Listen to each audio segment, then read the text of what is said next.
നമസ്കാരം. കരീബിയൻ രാജ്യമായ ഹെയ്ത്തിയിൽ കലാപം രൂക്ഷമായി.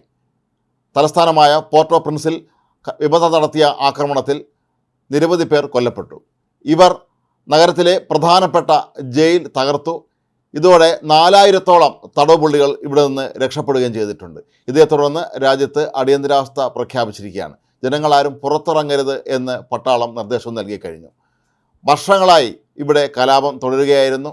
ഈ ദിവസങ്ങളിൽ വിമതർ അതിശക്തമായ രീതിയിലാണ് അവിടെ ആക്രമണം നടത്തിയത്. ഇതേ തുടർന്നാണ് ഇവർ ജയിൽ തകർത്ത് അവിടുത്തെ തടവുപുള്ളികളെ മോചിപ്പിച്ചത്. ഈ തടവുപുള്ളികളിൽ പലരും ഈ വിമതരുടെ ഒപ്പം നിന്ന് പല വിധ്വംസക പ്രവർത്തനങ്ങളും നേരത്തെ നടത്തിയിരുന്നവരാണ് എന്നാണ് പറയപ്പെടുന്നത്. അതേസമയം ചില ജയിൽ പുള്ളികളാകട്ടെ ജയിൽ തകർത്തിട്ടും ഇവിടെ വിട്ടുപോകാൻ വിസമ്മതിക്കുകയാണ്. അതിൻ്റെ പ്രധാനപ്പെട്ട കാരണങ്ങളിലൊന്ന് പുറത്തിറങ്ങിയാൽ തങ്ങളുടെ എതിരാളികൾ തങ്ങളെ വകവരുത്തും എന്ന ഭയം കൊണ്ടാണ് ഇവർ ജയിൽ വിട്ടു പോകാത്തത് എന്നും പറയുന്നുണ്ട്.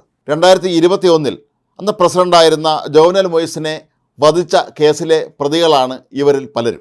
പ്രധാനമന്ത്രിയായ ഏരിയൽ ഹെൻറി വിദേശ സന്ദർശനത്തിന് പോയ സന്ദർഭത്തിലാണ് ഇപ്പോൾ വിമതർ ഇത്രയും ശക്തമായ തോതിൽ ഇവിടെ ആക്രമണം അഴിച്ചുവിട്ടിരിക്കുന്നത്. അക്രമികൾ കടകമ്പോളങ്ങളെല്ലാം തന്നെ വ്യാപകമായി കൊള്ളയടിക്കുകയും തീവെപ്പ് നടത്തുകയും ചെയ്തു. ജനങ്ങൾ ഈ മേഖലയിലൊക്കെ തന്നെ പുറത്തിറങ്ങാതെ ഇരിക്കുകയാണ്. ആകെ പരിഭ്രാന്തി പരത്തുന്ന അന്തരീക്ഷമാണ് അവിടെ ഉള്ളത് എന്നാണ് മാധ്യമങ്ങൾ വെളിപ്പെടുത്തുന്നത്. വിദേശ മാധ്യമങ്ങൾക്കൊക്കെ തന്നെ ഇവരുടെ വിലക്കേർപ്പെടുത്തിയിട്ടുണ്ടെങ്കിലും ഇതുമായി ബന്ധപ്പെട്ട നിരവധി ചിത്രങ്ങളും ദൃശ്യങ്ങളും ഒക്കെ ഇപ്പോഴും പുറത്ത് എത്തുന്നുണ്ട് എന്നുള്ളതാണ് മറ്റൊരു പ്രധാനപ്പെട്ട കാര്യം. കഴിഞ്ഞ ദിവസങ്ങളിൽ വിമതർ നടത്തിയ ആക്രമണങ്ങളിൽ 4 പോലീസുകാർ കൊല്ലപ്പെട്ടിരുന്നു. ഇതേ തുടർന്നാണ് സർക്കാരും നടപടികൾ ഇപ്പോൾ കർശനമാക്കിയിരിക്കുന്നത്.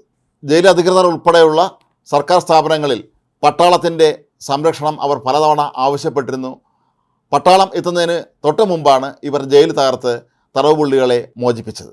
രക്ഷപ്പെടാനുള്ള ശ്രമത്തിനിടെ 3 ജയിൽ പുള്ളികൾ കൊല്ലപ്പെട്ടതായും സംശയമുണ്ട്. 2021 പ്രസിഡന്റ് മൊയ്സെ കൊല്ലപ്പെട്ടതിനെ തുടർന്ന് ഇപ്പോഴും അവിടെ പ്രസിഡന്റ് പദവി ഒഴിഞ്ഞു കിടക്കുകയാണ്. ഈ സ്ഥാനത്തേക്ക് ഇനിയും തിരഞ്ഞെടുപ്പ് നടത്താൻ നിലവിലെ പ്രധാനമന്ത്രി ഉൾപ്പെടെയുള്ള ആളുകൾ തയ്യാറാകുന്നില്ല എന്നാണ് വിമതരുടെ പരാതി. ഇതേ തുടർന്നാണ് വ്യാപകമായ തോതിൽ ഇവിടെ കലാപം അരങ്ങേറുന്നത്.